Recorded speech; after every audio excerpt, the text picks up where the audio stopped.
Well, this feels more like a Tesla-only story when you look at just this fall in EV sales for them that they're suffering across Europe, down 45% in January. The wider EV market in Europe up 37%, so rivals are catching up and performing. Listen to what happens when two global giants clash in a trade war. Canada just got a new leader, and his election win isn't just a political revolution.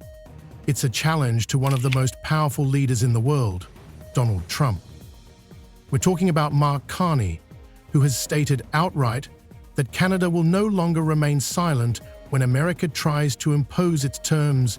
I mean, the things that he's doing is not trying to make America better.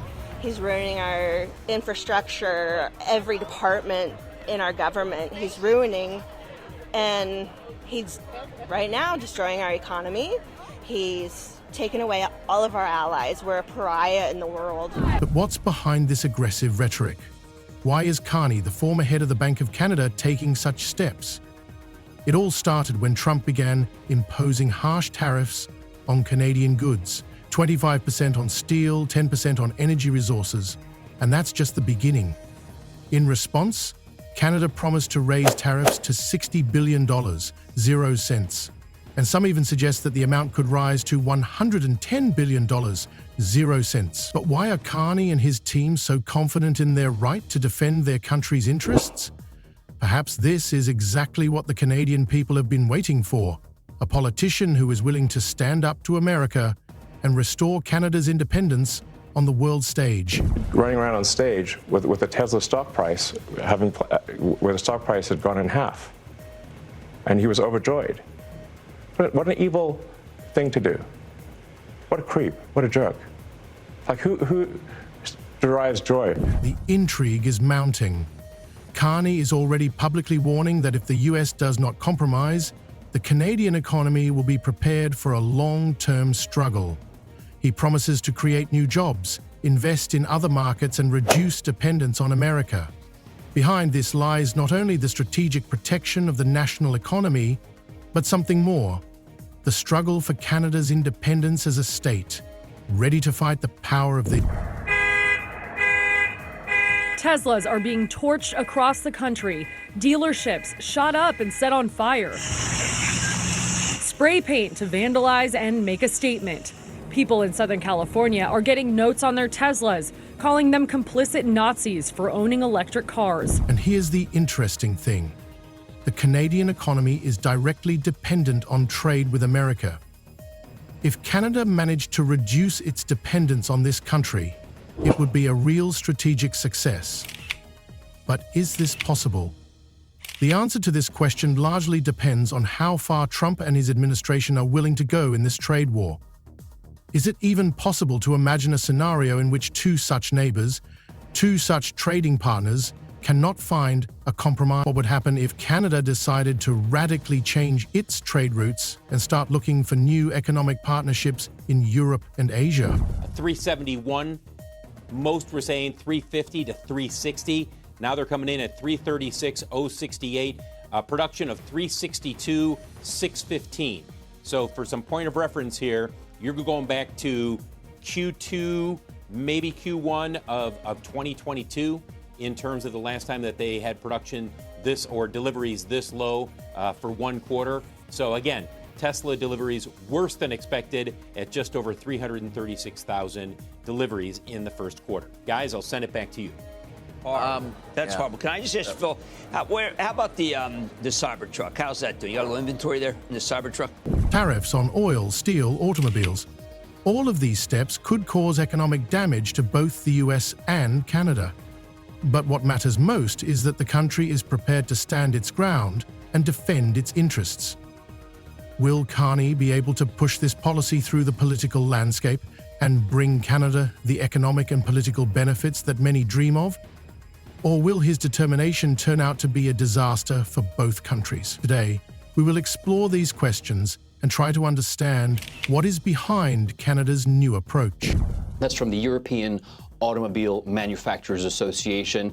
People just choosing with their wallets to not buy Teslas because of that Musk-Trump association. And actually here in London, an activist group called Everyone Hates Elon actually have been hacking bus stop signs with posters. I actually passed one yesterday. First, I wasn't quite sure what was happening, but it said the words 0 to 1939 in 3 seconds. Illusion here, 0 to 60 in like 3 seconds or something. But this poster was alluding to the start of World War II, and the image was of Musk giving that hand salute that we saw at Trump's inauguration that many have attacked as a Nazi gesture. Musk, though, has neither admitted or denied what he was doing. But we're seeing the knock-on effect of that anti-Musk anger across Europe and in terms of sales. By winning the last election, Mark Carney not only became Canada's new leader, but also called into question the country's entire foreign policy. With his financial and economic background, the Canadian politician has, for the first time in decades, decided to take such an aggressive stance against the US. Amid ongoing economic pressure from the White House and political instability within the US itself, Trudeau has become a symbol of a new political direction for Canada. One that involves not only tough measures, but also the active defense of national interests.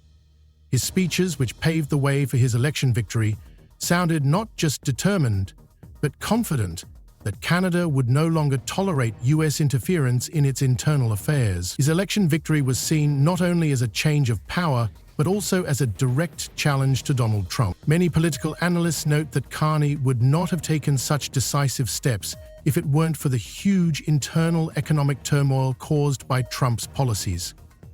The tariffs on Canadian steel, aluminium, and cars imposed by the US have hit the country's economy hard.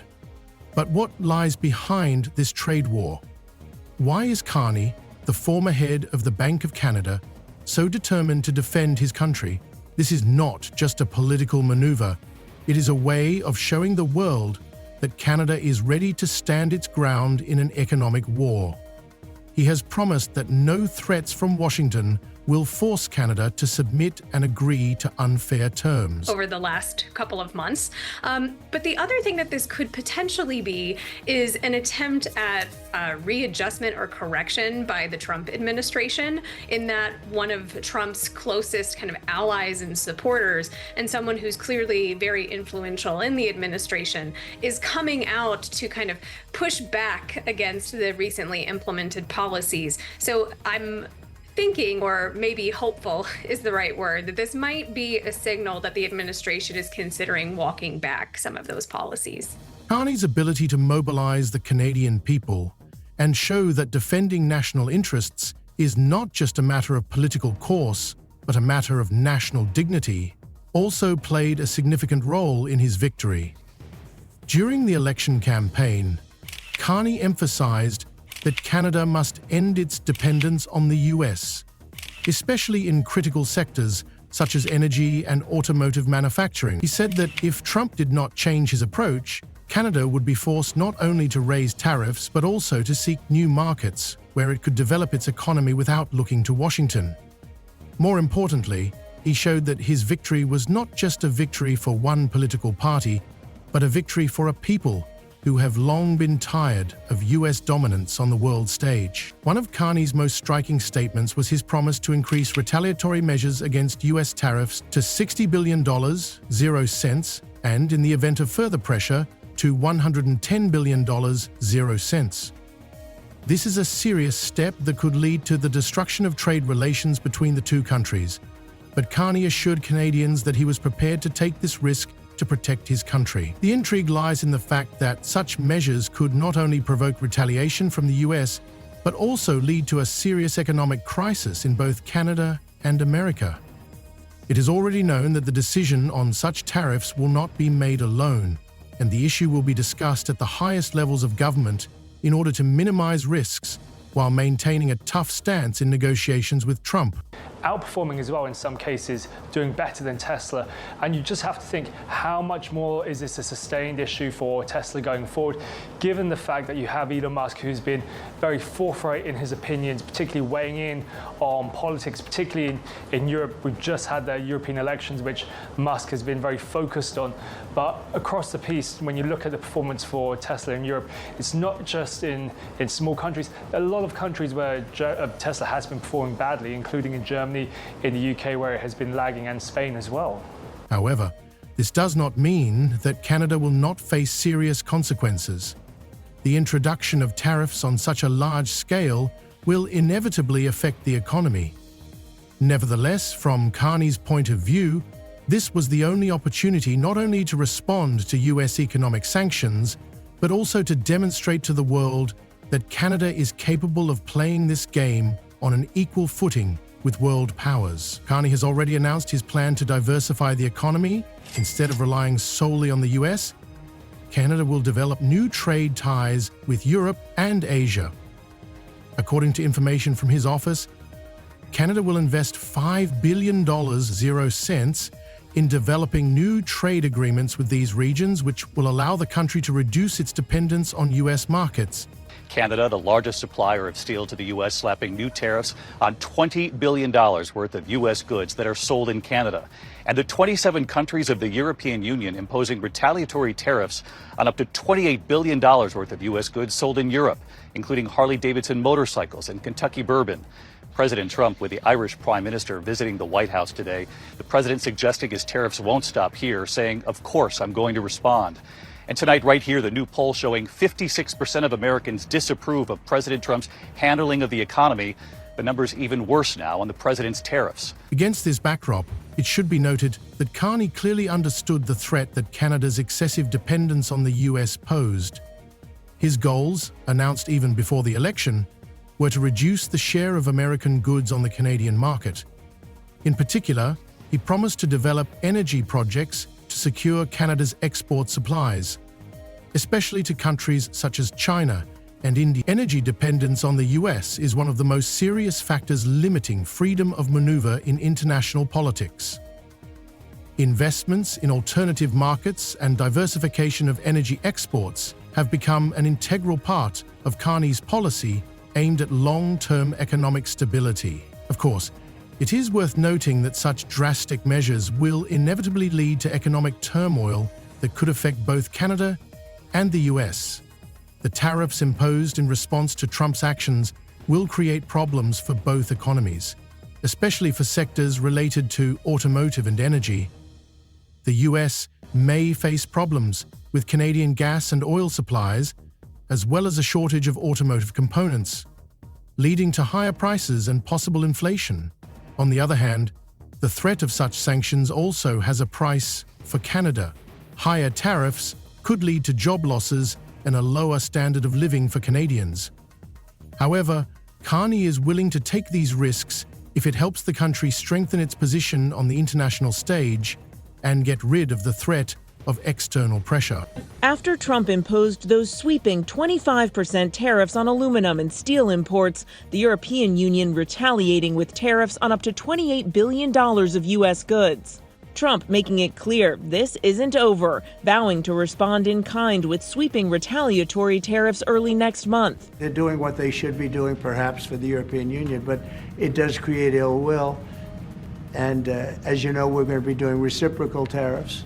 So whatever they charge us, we're charging them. Canada also striking back with new tariffs on $20 billion worth of U.S. goods, mostly steel and aluminum, but also computers and sporting goods. But the automotive industry is only part of the picture. Another important component of Carney's plan was the development of Canada's energy sector. In the context of a global transition to alternative energy sources, Carney proposed significant investments in finding new trading partners for Canadian energy products, including oil and gas. By developing infrastructure for natural gas exports to Europe and Asia, he emphasized the diversification of trade routes, which should help reduce dependence on the US as the main buyer of Canadian energy resources. At the same time, he did not forget about old partners such as Mexico and the European Union. where Canada has an opportunity to find alternative supply channels and reduce potential losses caused by deteriorating relations with the US through closer energy agreements. In addition, Carney emphasized increasing investment in key Canadian industries such as agriculture and critical minerals. According to him, these sectors could become the foundation for new economic growth. In response to US attempts to monopolize global supplies of minerals, Carney promised to speed up the extraction of strategically important materials within the country and offer grants for research into alternative extraction and processing technologies. These measures were intended not only to ensure Canada's independence from the US in key industries, but also to make it more resilient to external economic shocks. Worse than expected, 336 and 68 vehicles, 336,068 vehicles delivered in the first quarter for Tesla. For a point of reference, the street was expecting, the street account was expecting, based on analyst expectations. Carney also actively advocated strengthening ties with other countries, especially in the context of concluding new trade agreements. In particular, against the backdrop of the growing threat of tariffs from Trump, Canada actively sought opportunities to conclude agreements with the European Union and Asian countries. Carney promised that Canada would increase non-US exports by 50% within 5 years. It is important to note that this step was intended to be a logical continuation of his policy of diversifying trade and reducing dependence on the US. Carney believed that by establishing strong ties with other regions, Canada could reduce its economic risks and find new markets for its goods and resources. Among the areas in which he wanted to invest were countries in the Asia-Pacific region, such as Japan, South Korea, and Southeast Asia, as well as India, where Canadian products could be in demand amid growing demand for energy resources and technology. Well, you will hear people over in Europe say the new Model Y, the Juniper, could be a difference maker, but that's been in that market now for more than a month. And you would think that you'd see a greater snapback if it's going to be a difference maker. Look, we could be wrong. It could be a difference maker once you get the sales for April, May, and June. But when you have a country like Norway, I think the sales were down something like 11% there. I mean, that's a very savvy EV consumer in Norway. And that's long been a strength for Tesla. Very small market, not huge volume, but I think almost all of the vehicles they sell there are electric. And they embraced Tesla long before others. And, you know, the reports there are not encouraging. At the same time, Carney actively discussed the possibility of expanding Canada's integration into the European Union.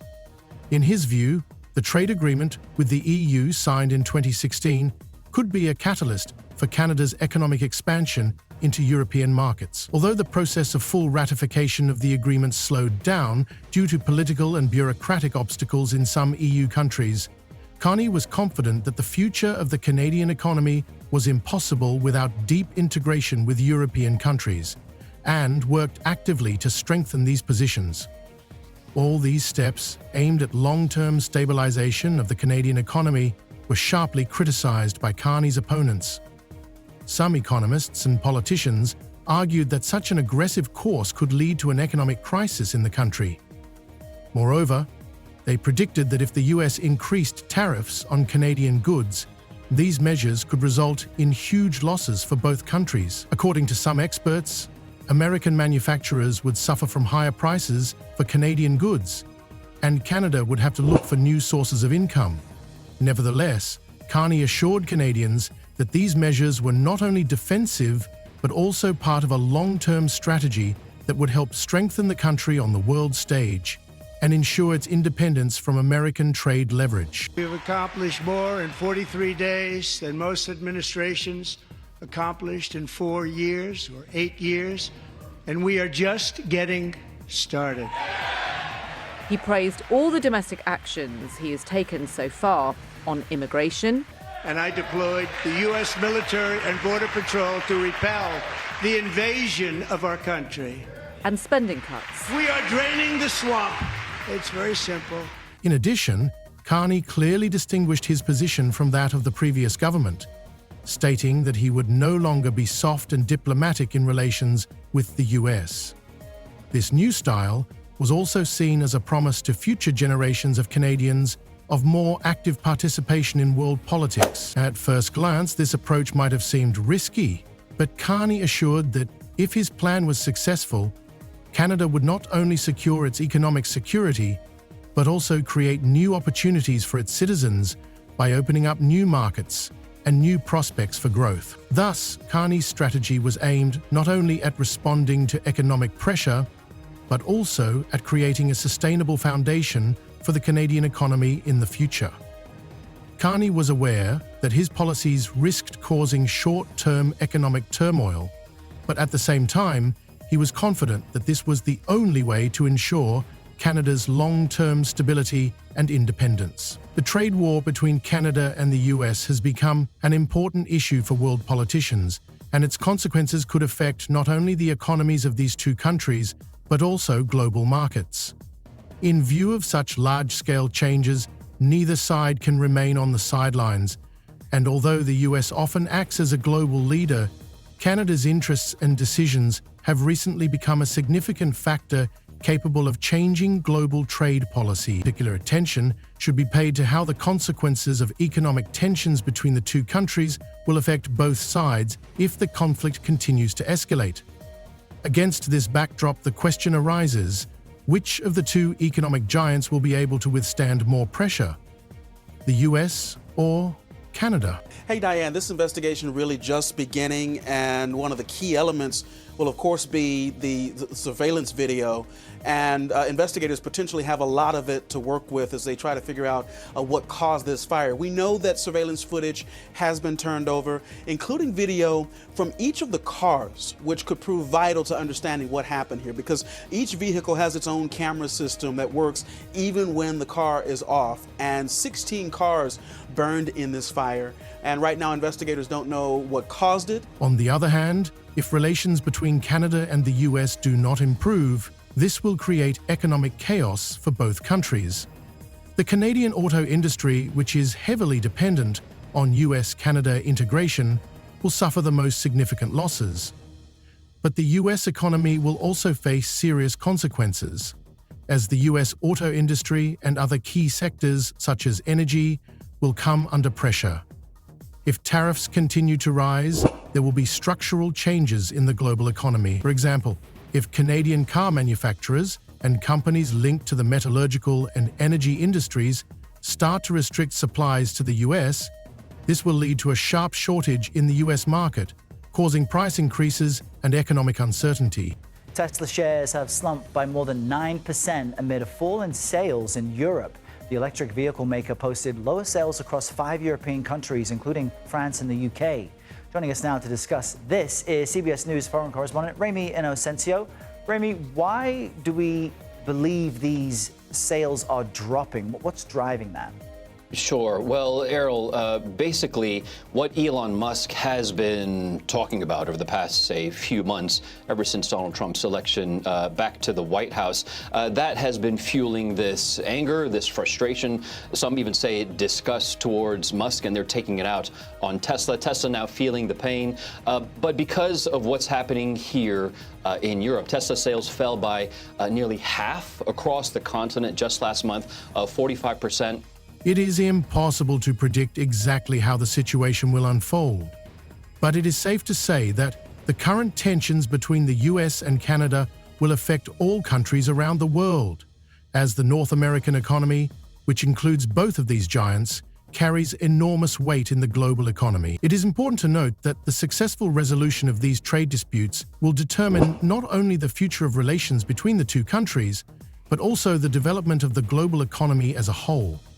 Be that as it may, as the tariff situation has shown, neither side is willing to back down, and the whole world will be watching with bated breath to see how this economic and political conflict unfolds.